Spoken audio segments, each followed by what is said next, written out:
Classes अपन discuss कर रहे थे क्लास 11 का चैप्टर नंबर 2 के बारे में, जिसके एक्सरसाइज 2A के इंट्रोडक्शन के बारे में डिस्कस कर लिया था।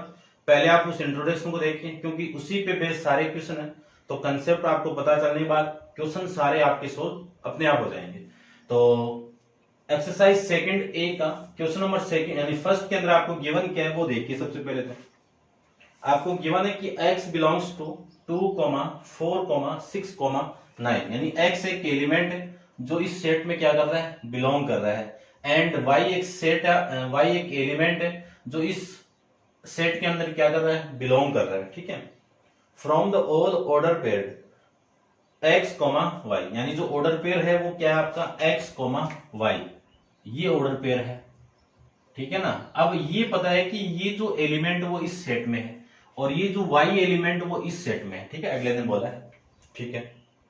Such that x is a factor of y, यानी x किसका फैक्टर है, y का है। तो x y का फैक्टर है, तो y वाली जो वैल्यू है वो कंप्लीटली डिवाइड होनी चाहिए इन सारी वैल्यू से, तभी तो फैक्टर होगा ना वो।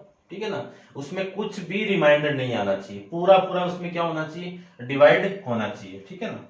और फिर आगे कंडीशन और डाल दी कि x लेस देन y, कि x की वैल्यू y से छोटी भी होनी चाहिए।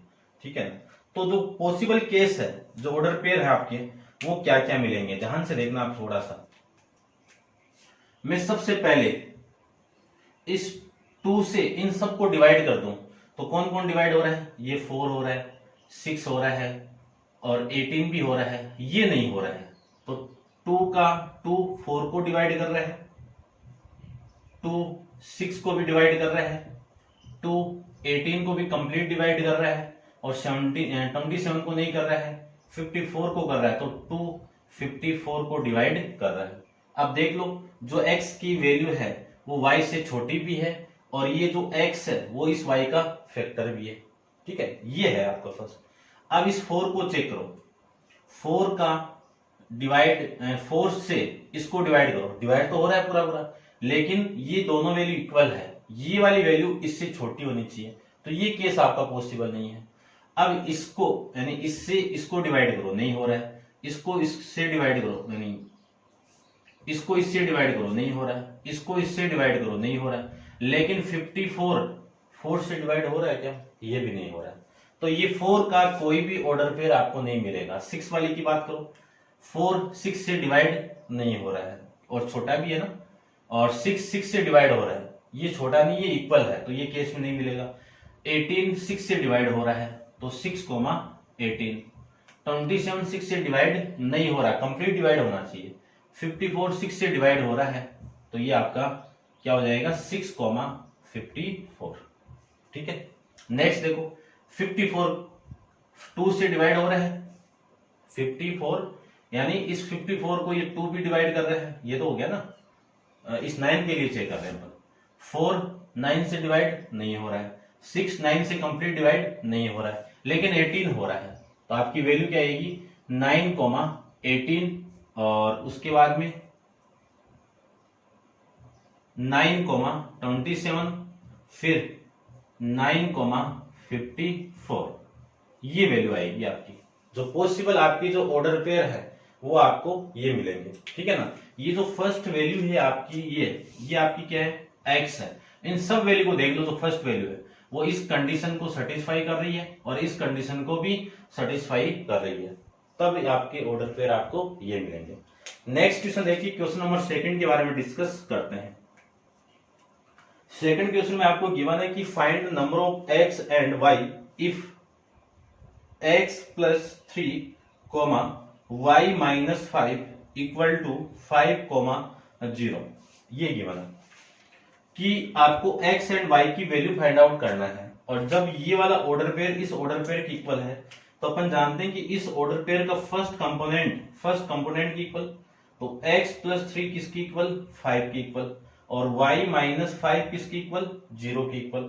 यहां से x की वैल्यू कितनी आएगी, 5, और ये इधर आएगा -3, तो x की वैल्यू आ गई 2 प्लस का 2, ये वैल्यू आपकी आ जाएगी, और यहां से y की वैल्यू कितनी आएगी, 5 आएगी। ये आपका इस क्वेश्चन का आंसर आ जाएगा। अब आप इसको नोट डाउन कीजिए। डिस्कस करते हैं इसके नेक्स्ट क्वेश्चन, क्वेश्चन नंबर 3 को।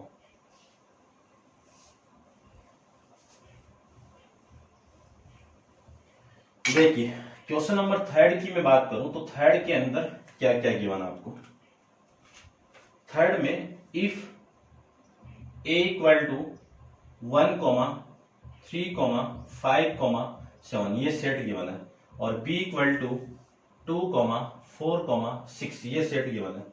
फाइंड, फर्स्ट फाइंड आउट करना है a cross a, second find out करना है a cross b, third find out करना है b क्रॉस a, और फोर्थ फाइंड आउट करना है b क्रॉस b, और फिफ्थ फाइंड आउट करना है number of element a cross b, a cross a, और इसका जो सिक्स्थ है उसमें फाइंड आउट करना है number of element a cross b, और सिक्स्थ 7 के अंदर है number of element b cross a, और इसका जो 8th है वो है number of element b cross b। ये आपको फाइंड आउट करना है, ठीक है। तो देखते हैं, सबसे पहले तो मैं a cross a find out कर लेता हूं। क्या फाइंड आउट करूं? a क्रॉस a, ये फाइंड आउट कर लेता हूं। तो a सेट के अंदर वैल्यू कितनी है? 1, 3, 5, 7। इसका क्रॉस प्रोडक्ट करवाना है आपको 1, 3, 5, 7 के साथ में, ठीक है। अब देखो करवाते हैं, इस 1 का ऑर्डर पेयर इन सब के साथ में करो। तो 1, 3, 1, 1, 1, 3, 1, 5, 1, 7, फिर 3 का करवाइए सबके साथ में 3, 1, 3, 3, 3, 5, 3, 7। उसके बाद में 5, 1, 5, 3, 5, 5, और 5, 7, ठीक है। अब इस 7 का इन सब के साथ में 7, 1, 7, 3, 7, 5, और 7, 7। ये आपके a क्रॉस a के अंदर टोटल ऑर्डर पेयर आपको मिल जाएंगे। अब ये टोटल नंबर कितने होंगे? a क्रॉस a के अंदर टोटल कितने होंगे आपको बताया हुआ है कि नंबर ऑफ एलिमेंट a और नंबर ऑफ एलिमेंट a कितने हैं? 4। तो 4 इंटू 4, इन सबको आप मल्टीप्लाई करोगे तो 16 आ जाएगा, ठीक है। तो ये तो होगी इसकी वैल्यू, इसका आंसर कितना आएगा? 16 आएगा, ठीक है ना। और इसका ये आ जाएगा। क्लियर बात। अब डिस्कस करते हैं a क्रॉस b को। तो आप वीडियो को पॉज करो और पहले इसको आप नोट डाउन कीजिए और अपन डिस्कस करते हैं a क्रॉस b को। तो सेकंड देखो क्या फाइंड आउट करना है? a क्रॉस b निकालना है। तो a की वैल्यू 1, 3, 5, 7। इसका क्रॉस प्रोडक्ट करवाना है, यानी क्रॉस कार्टेशियन प्रोडक्ट करवाना है 1 b के साथ में। तो b कितना आपका? 2, 4, 6 के साथ में, ठीक है। अब देखो इस 1 का करवाओ इसके साथ में। तो 1, 2, 1, 4, 1, 6। उसके बाद में 3, 2, 3, 4, 3, 6, ठीक है। उसके बाद में 5 का 5, 2, 5, 4, 5, 6। उसके बाद में 7, 2, 7, 4, 7, 6। ये आपके टोटल ऑर्डर पेयर आ जाएंगे a क्रॉस b में। तो इसकी वैल्यू आपकी ये हो जाएगी। फिर number of element a cross b की बात करो तो ये दो टोटल आएंगे, ये कितने आपके 4। b के अंदर एलिमेंट कितने हैं? 3। इन दोनों का आप मल्टीप्लाई करोगे तो कितना आ गया? 12। कैलकुलेट आप कर लेना इसको, तो इसमें आपके कितना आ जाएंगे? 12, ठीक है ना। अब निकालते हैं अपन b क्रॉस a की बात। करते हैं। ठीक है, मे भी आप फाइंड आउट कर सकते हो। ठीक है, आप कर लेना इसको। ठीक है ना, फिर भी कोई दिक्कत हो तो आप मुझे कमेंट्स बॉक्स के अंदर कमेंट डालिए, मैं इसको सॉल्व कर दूंगा। ठीक है, तो ये था आपका क्वेश्चन नंबर 3। अब आप वीडियो को पॉज करके इसको नोट डाउन कीजिए, डिस्कस करते हैं इसके नेक्स्ट क्वेश्चन, क्वेश्चन नंबर 4 पे। ठीक है ना, कर सकते हो आप इसको। चलिए नेक्स्ट देखते हैं।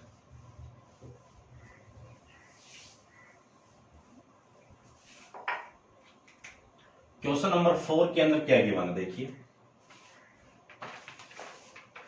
क्वेश्चन नंबर 4 के अंदर आपको गिवन है कि आंसर ट्रू और फॉल्स।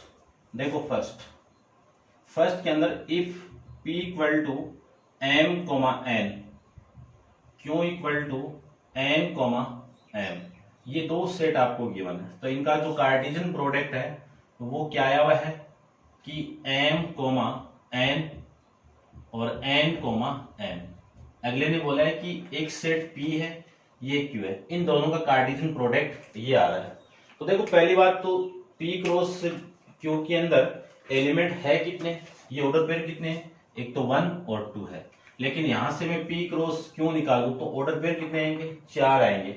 वो कौन कौन से आएंगे, तो P क्रॉस Q निकाल लेता हूं मैं। देखो इसका इसके साथ में ऑर्डर पेयर बनाइए, तो M comma N, M comma M, फिर N कोमा N, फिर N कोमा M, ये आपके ऑर्डर पेयर आपको मिलेंगे। और इसमें क्या बोल रहा है अगला कि 2 ही मिलेंगे। ठीक है ना, तो ये केस आपका क्या है, फॉल्स है। ऐसे आपको फाइंड आउट करना है। ठीक है, सेकंड देखो। सेकंड में अगले ने ये बोल दिया कि a comma x, a comma y, b comma x और b comma y is the product set. ये क्या आपका कार्टेशियन प्रोडक्ट का एक सेट है। तो है देखो इसमें एक सेट के एलिमेंट ये हो जाएंगे, इसको लेट कर लेट क्या एक सेट मान लेता हूं ए, जिसमें जो फर्स्ट कंपोनेंट है वो कौन कौन सी वैल्यू है, a comma b comma b, ये आपके सेट के अंदर वैल्यू आ जाएगी। अब अपन ये भी जानते हैं कि सेट के अंदर कोई भी एलिमेंट रिपीट नहीं होना चाहिए। तो रिपीट नहीं होना चाहिए तो ये वैल्यू क्या आ जाएगी, a कोमा b आ जाएगी। सेकेंड एलिमेंट सेकेंड सेट को रिप्रेजेंट करेगी, तो सेकेंड सेट b मान लेता हूं। तो इसमें एलिमेंट कितना होगा, x comma y comma x comma y comma, ये जो सेकंड वैल्यू है ना, ये मैंने यहां से लिख दिया। अब अपन ये भी जानते हैं कि कभी भी एलिमेंट रिप्रेजेंट यानी रिपीट नहीं होने चाहिए, तो x कोमा y, इन दोनों का आप कार्टेशियन प्रोडक्ट करवाओगे तो ये आएगा आपका। तो ये केस आपका क्या है, ट्रू है। ठीक है ना, कि ये जो ऑर्डर पेयर है ये दो सेट का कार्टेशियन प्रोडक्ट है, तो सही है। तो इन दोनों का कार्टेशियन प्रोडक्ट कराओगे तो ये आएगा। ठीक है ना, थर्ड को देखो। थर्ड में आपको गिवन है कि number of element a equal to x और and number of element b equal to y, तब a इंटरसेक्शन b की वैल्यू किसकी इक्वल है, 5 की इक्वल। कि इन दोनों का इंटरसेक्शन करवाऊं तो 5 आना चाहिए। तो इसका मीनिंग क्या है कि जो नंबर ऑफ एलिमेंट है आपके, यानी जो एलिमेंट a के अंदर और जो एलिमेंट आपके बी के अंदर, इन दोनों में कॉमन कुछ भी नहीं आ रहा है। ठीक है ना, तो इन दोनों का जो कार्टेशियन प्रोडक्ट है उसकी वैल्यू क्या है, number of element in Cartesian product वो किसकी इक्वल होगा, एक्स वाई की इक्वल होगा। तो सही है ये केस भी, क्योंकि इन दोनों नंबर ऑफ एलिमेंट इन दोनों को मैं मल्टीप्लाई करवा दूंगा तो ये एक्स वाई आएगा ना। तो ये केस क्या आपका ट्रू है। ठीक है ना, ये नोट के अंदर आपको लिखाया हुआ है। उसके बाद में फोर्थ की मैं बात करूं तो फोर्थ में देखो क्या गिवन है। फोर्थ में आपको गिवन है कि if A and B are non empty set, और ए क्रॉस बी भी क्या होगा आपका, नॉन एम्प्टी सेट होगा। फिर बोला है कि order pair X comma Y मिल रहा है आपको, कि दोनों का जो ऑर्डर पेयर है वो क्या मिल रहा है आपको, ये मिल रहा है। अब अपन जानते हैं कि किसी ऑर्डर पेयर के अंदर ये जो फर्स्ट कंपोनेंट है वो सेट ए का होगा, और ये जो एलिमेंट है ये वाई, ये किसका होगा, सेट बी के अंदर होगा। ठीक है ना, ये किसका ऑर्डर पेयर है, ए क्रॉस बी का। तो अपन जानते हैं कि जो एक्स बिलोंग करेगा वो किसके में करेगा, ए में, और वाई किस में बिलोंग करेगा, बी में करेगा। अब अगला क्या बोलना चाह रहा है वो देखो कि x बिलोंग्स टू b और y बिलोंग्स टू a, ये कर रहा है। तो ये केस आपका क्या है, फॉल्स है। ठीक है ना, और आना क्या चाहिए था, कि x बिलोंग्स टू ए इस ऑर्डर पेयर के अकॉर्डिंग, ठीक है ना, तो ध्यान रखना, ठीक है। अब इसके अकॉर्डिंग करूं तो इसके अकॉर्डिंग क्या आएगा, a cross b find out करना है, तो मुझे a क्रॉस b तो बोला है, तो a क्रॉस b कितना आएगा, y, x, ये ऑर्डर पेयर मिलेगा यहां से, ठीक है ना। तो ये था आपका क्वेश्चन नंबर 4। अब आप इसको नोट डाउन कीजिए और डिस्कस करते हैं इसके नेक्स्ट क्वेश्चन, क्वेश्चन नंबर 4, ठीक है।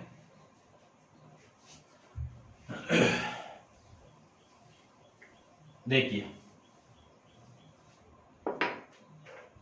क्वेश्चन नंबर आपका 5 है, उसके अंदर आपको क्या गिवन है, सबसे पहले तो वो देख लीजिए आप। अपन कुछ इंपॉर्टेंट रिजल्ट लिखे थे इंट्रोडक्शन के अंदर, उनको वेरीफाइड करना है, ठीक है। 2 ही केस दिए हुए हैं, और बी के अंदर कुछ सेट है आपका 3, और सी के अंदर आपका सेट है 4, 5, ठीक है। Test whether the following are true, यानी फर्स्ट आपको टेस्ट करना है कि ये ट्रू है क्या। तो ए इंटरसेक्शन यानी क्रॉस बी यूनियन सी, ये इक्वल आपका किसके, A union B cross A union C के। चेक करना है कि ये आपका ट्रू है या फॉल्स है, ठीक है ना। फर्स्ट तो ये, सेकंड अपन बाद में डिस्कस करते हैं, ठीक है। तो सबसे पहले तो देखो ए यूनियन बी निकालो, ए यूनियन बी, ए की वैल्यू कितनी है, ए यूनियन बी नहीं सॉरी बी यूनियन सी, तो बी के अंदर एलिमेंट कितने हैं, 3 है। इसका यूनियन करवाना इसके साथ में, ये लीजिए यूनियन का मतलब पूरे एलिमेंट, यहां से तो पूरे एलिमेंट कितने आएंगे, 3, 4, 5, ये आएगा आपका किसकी value, A union B union C की वैल्यू। अब इसका क्रॉस प्रोडक्ट करवाना है A cross B union C के साथ में, ए की वैल्यू कितनी है 1, 2, इसका क्रॉस प्रोडक्ट करवाना है 3, 4, 5 के साथ में।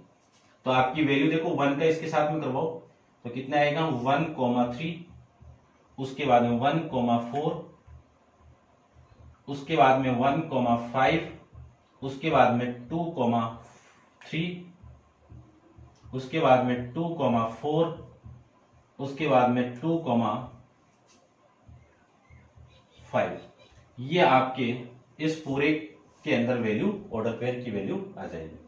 उसके बाद में ये तो हो गई इक्वेशन नंबर फर्स्ट, ये निकालो A union B, A union B की वैल्यू कितनी आएगी 1, 2, ए की वैल्यू, इसका यूनियन करवाना है बी के साथ में, तो आपकी वैल्यू कितनी आएगी 1, 2, 3, ये वैल्यू आ जाएगी। उसके बाद में मैं वैल्यू निकालूं ए यूनियन सी की बात करूं तो ए यूनियन सी के अंदर वैल्यू 1, 2, 3, 4,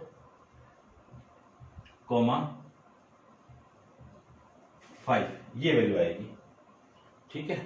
अब इन दोनों का मैं क्रॉस प्रोडक्ट कराऊं, किसका, ए यूनियन बी का क्रॉस प्रोडक्ट करवाना आपका ए यूनियन सी के साथ में, तो ए यूनियन बी की वैल्यू कितनी है 1, 2, 3, और ए यूनियन सी की वैल्यू 1, 2, 4, 3, 5, ये है। तो इसका मैं कार्टेशियन प्रोडक्ट की वैल्यू निकालूं तो 1 का इस 1 के साथ में, 1 का 1 के साथ में, 1 का 2 के साथ में, 1 का 4 के साथ में, और 1 का 5 के साथ में। अब 2 का 1 के साथ में, 2 का 2 के साथ में, 2 का 4 के साथ में, 2 का 5 के साथ में। उसके बाद में 3 का करो, 3 का 1 के साथ में, 3 का 2 के साथ में, 3 का 4 के साथ में, और 3 का 5 के साथ में। ये वैल्यू आपकी इसकी आ गई। ये कौन सी इक्वेशन हो गई, इक्वेशन नंबर सेकंड। अब इक्वेशन फर्स्ट और सेकंड को ध्यान से देखो आप कि इसके सारे ऑर्डर पेयर, इसके सारे ऑर्डर पेयर दोनों सेम आ रहे हैं क्या, इसमें तो कम है इसमें ज्यादा है, तो सेम तो हो ही नहीं सकते। नहीं हो सकते हो तो आपको क्या लिखना है कि from equation first and second से A cross B union C, A union B cross A union C, ये क्या आपका नॉट इक्वल टू है। नॉट इक्वल टू है तो जो फर्स्ट क्वेश्चन के अंदर आपका केस क्या हो जाएगा, ये फॉल्स हो जाएगा, आपका क्या नहीं है, ये ट्रू नहीं है, ठीक है, फॉल्स हो जाएगा। तो ये था आपका फिफ्थ का फर्स्ट पार्ट। अब आप वीडियो को पॉज करके इसको नोट डाउन करना, डिस्कस करते हैं इसके सेकंड पार्ट पे, ठीक है ना। तो देखो सेकंड पार्ट में कुछ कॉमन तो नहीं है ना, चलो निकाल ही देते हैं पूरा, इसको मैं रब कर देता हूं।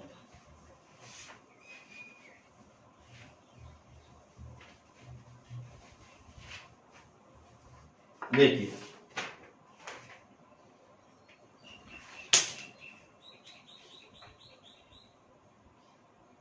सेकंड आपको प्रूव करना है कि A cross B intersection C ये इक्वल है आपका A cross B intersection A cross C. ये आपको बताना है कि ये केस ट्रू है या फिर फॉल्स है, चेक करते हैं।